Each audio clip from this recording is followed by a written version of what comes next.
the new lawsuit coming with Jay, the part with Jay. I go, oh shoot, like to us, black excellence. that had to be there. We getting tighter. You know what I'm saying? And united we stand. And ain't nothing else. What was supposed to be the end of a legal nightmare for Sean Diddy Combs turned into an even bigger bombshell when none other than JayZ, yes, Have himself, was unexpectedly dragged into the courtroom chaos.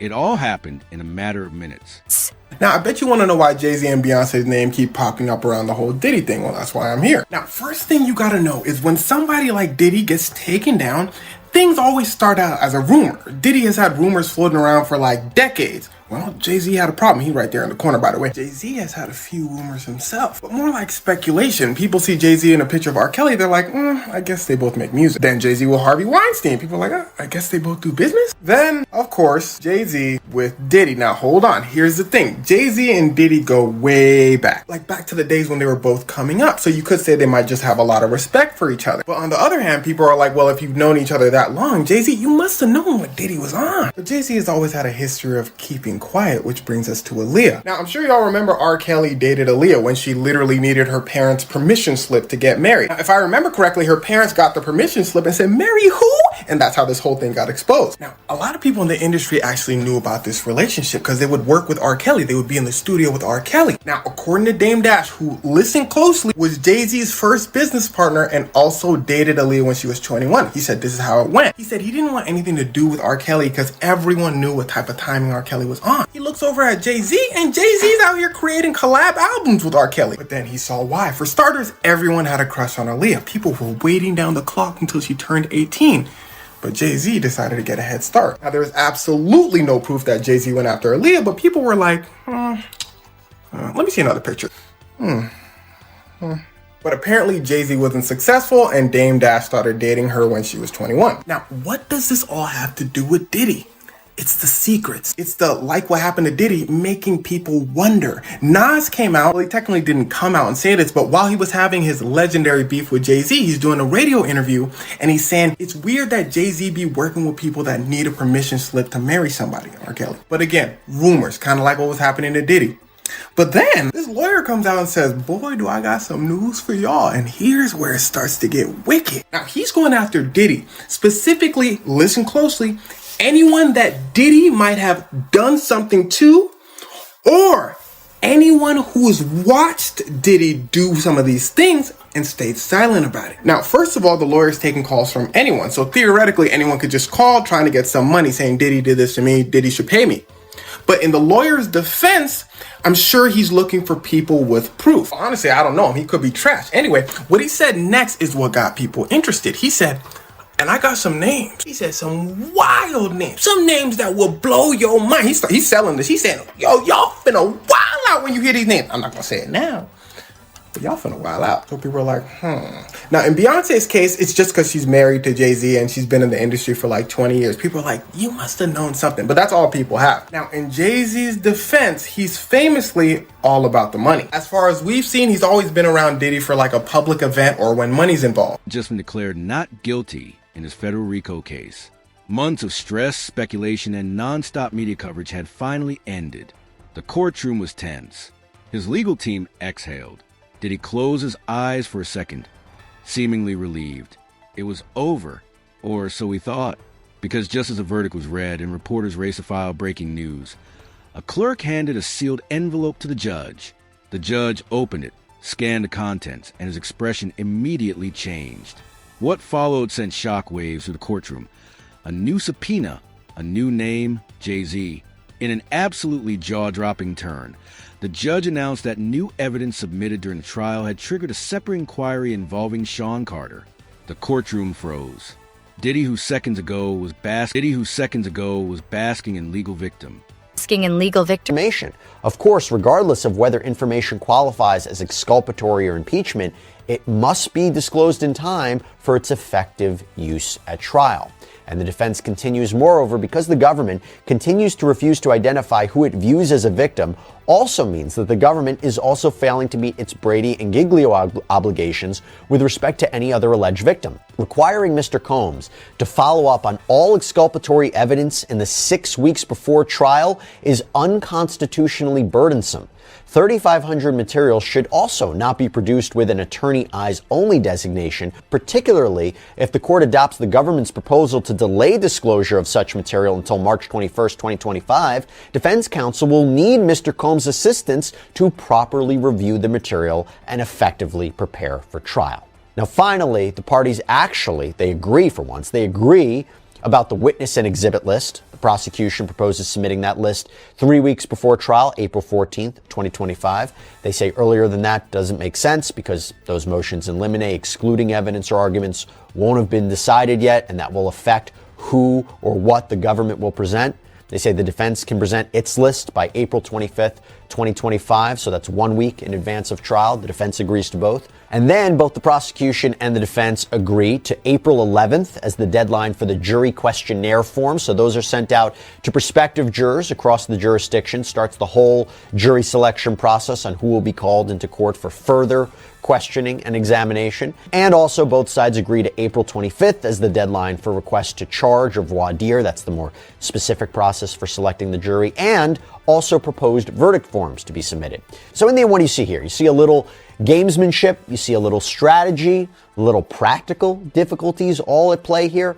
Remember, it is the prosecution's burden. The defense arguably wants to trip them up, right? They don't want them to be as prepared as possible, trying to take any advantage they can. So this unidentified Jane Doe has sued both JayZ, Sean Carter, and Sean Diddy Combs. This is out in New York. This is out in New York federal court, to be more specific.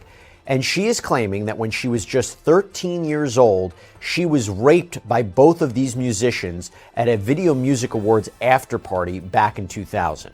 And now JayZ, who is adamantly denying the allegations, is not only trying to get the whole case dismissed and thrown out, but he is also asking the court to impose sanctions upon Jane Doe's Texas attorney, Tony Buzbee. Now, this may sound very familiar, by the way, because this has been an ongoing legal war between Buzbee and JayZ and his legal team. Accusations that Buzbee engaged in extortion, that his firm pressured a client to lie, that JayZ's camp has been engaging in intimidation and harassment. JayZ called Tony Buzbee a deplorable human being. He even filed a lawsuit against Tony Buzbee. And by the way, JayZ and his legal team, their position was that Buzbee had extorted the rapper, that Buzbee allegedly threatened JayZ during negotiations that he would go public with these claims. JayZ says these are false claims, but public with these claims unless JayZ agreed to pay what they claim is a, quote, exorbitant sum in private mediation within a 2-week period.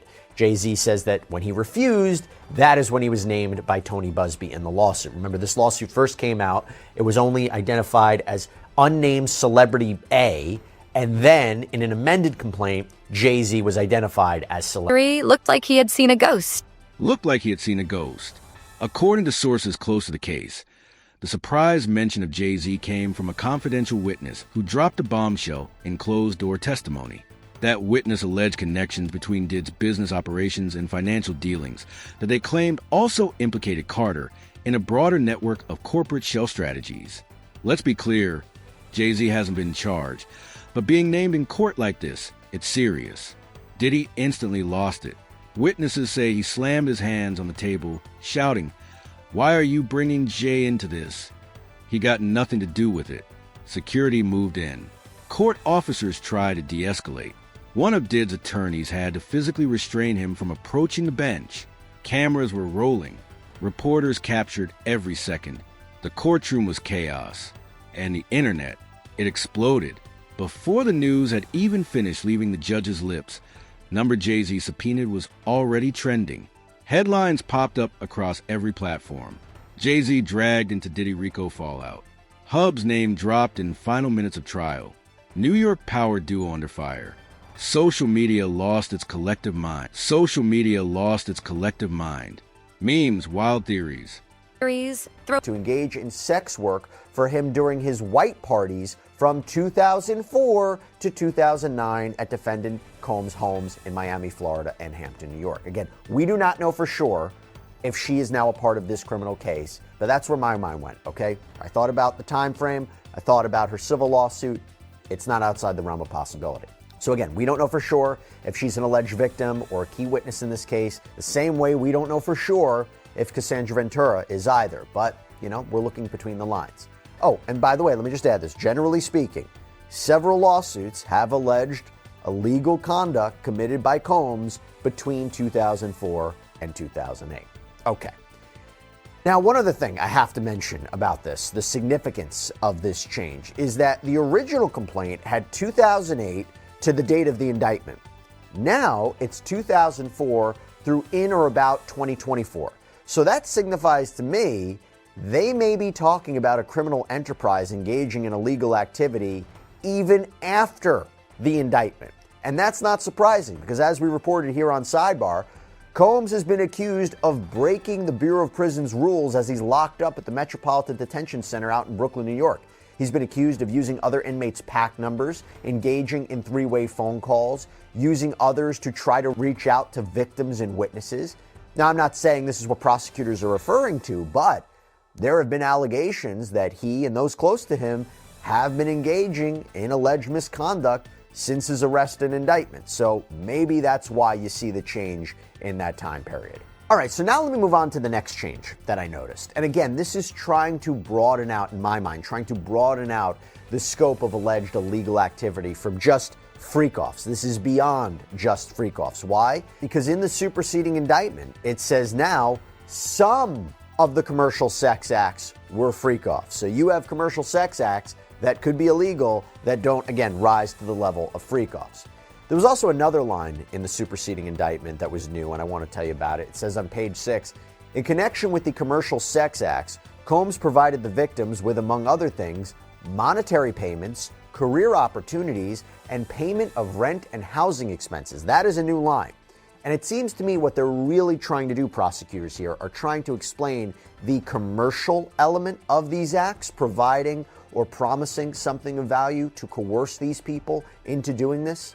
Now, by the way, the defense will say, look, Sean Combs, if these were his girlfriends or these were his romantic partners, don't boyfriends pay for gifts? Don't they give them money if they need it? Don't they help them out? This is not sex trafficking. This is a relationship. That is what I anticipate we will hear from the defense. Okay, now we have another big change in this superseding indictment. Actually, it's a whole new paragraph. This wasn't in the original indictment. This is the new paragraph in the superseding indictment. Quote, other commercial sex acts involved only Combs and a female victim. As with freak-offs, other members and associates of the Combs enterprise. Back clips of Diddy and Jay on stage together. They were everywhere. Fans of both artists scrambled to understand what was going on. The Beehive even got involved, demanding answers and throwing shade at anyone daring to implicate Queen Ba's husband. Back in the courtroom, the judge clarified this wasn't a formal charge against JayZ, but rather an indication that federal investigators were pursuing a separate thread involving some of the same financial transactions reviewed in the Diddy case. In short, things just got a whole lot messier. Legal analysts immediately began speculating. Was this witness credible? Was this a strategic move by prosecutors to pressure other music mogul? Was this part of a broader investigation into hip-hop business empires? One former federal attorney told CNN, anytime a name like Sean Carter is mentioned in open court under sealed testimony, it's not just smoke. There's usually fire behind it. Diddy's reaction told us everything. Sources close to the Bad Boy founder say he's been shattered by the way the trial ended. What should have been his redemption moment turned into a new scandal. One that could pull down not only him, but his longtime friend and collaborator. And let's not forget the history between Diddy and JayZ. From parties in the 90s to collaborations, award shows, and business ventures, these two have long been the faces of black excellence in hip-hop. Now, both names are trending in a courtroom context. JayZ's team, meanwhile, moved quickly. Within hours, they issued a statement. Mr. Carter has not been contacted by any law enforcement or investigative bodies. Mr. Carter has not been contacted by any law enforcement or investigative bodies. Any insinuation of involvement in unrelated legal matters is false, defamatory, and will be addressed accordingly. But the statement wasn't enough to stop. To drum up clients to bring claims against Combs and against JayZ. And maybe the attorneys have reached some sort of understanding about the ground rules. Maybe not, but maybe they have, and letting this motion go is part of that understanding. That would be my third possible reason. Yeah, and I know you mentioned that it's speculation, but I think by you kind of explaining that, I feel like that might also be very plausible. I want to go back to what you said during kind of your second explanation, where, I'm sure JayZ from his side, he probably wants this lawsuit just to be, or this complaint to be dismissed, or not even amended in the first place, made in the first place. Obviously, nothing goes away in the blink of an eye, But in your opinion, watching all of this legal back and forth that's been unfolding these past few months, do you think there is enough to dismiss, or do you think at a point this will even get litigated? I think it's going to get litigated. If I had to guess, I haven't really studied the complaint against the motion to dismiss, so I don't have a advanced opinion about it. But my reaction to it is that the complaint accuses him of some very bad stuff, and that ought to be enough to move the case forward. That's my guess. Now, remember, at the outset of these litigations, we go through kind of a honing phase where the dispute is sort of narrowed down to certain parties and certain claims. And sometimes the motion to dismiss doesn't get rid of the case entirely, but it gets rid of some of the claims, or it gets rid of some of the parties. I see today, by way of example, there's a brand new filing dismissing defendant Bad Boy Records LLC. There were separate claims against that company, and I don't know where all these companies fit in the pantheon of Bad Boy Records, but that company... 50 Cent, never one to miss a moment, jumped in. He posted a split image on Instagram, one of Diddy yelling in court, and one of JayZ looking confused. The caption, "You know it's bad when Hob get a shout out from the bench. This movie keeps writing itself." And once again, 50 had the internet howling. Meanwhile, insiders say JayZ was blindsided. According to several entertainment journalists, Jay was in meetings for an upcoming project when the news broke. His phone reportedly lit up nonstop with texts, missed calls, and panic messages from business partners. He canceled his appearance at a Rock Nation brunch that evening. Beyonce, who was reportedly furious, posted an Instagram story with no caption, just a photo of the scales of justice. Fans interpreted it as support, but also as a warning. Now, here's where things get even more tangled. That sealed testimony, according to unverified leaks, it mentioned a series of offshore accounts, business partnerships, and shell companies tied to music royalties and artist payouts. Some of those entities allegedly connect back to both Combs Enterprises and Rock Nation.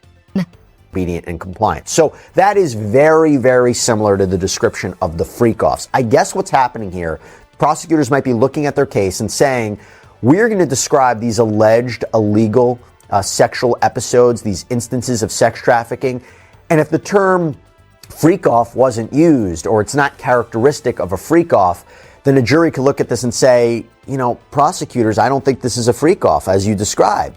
But now broadening it to say we're talking about generally illegal commercial sex acts that may or may not be freak-offs, that is how they're trying to win this case. That's my take, at least. And I think this is really to solidify and crystallize that sex trafficking charge.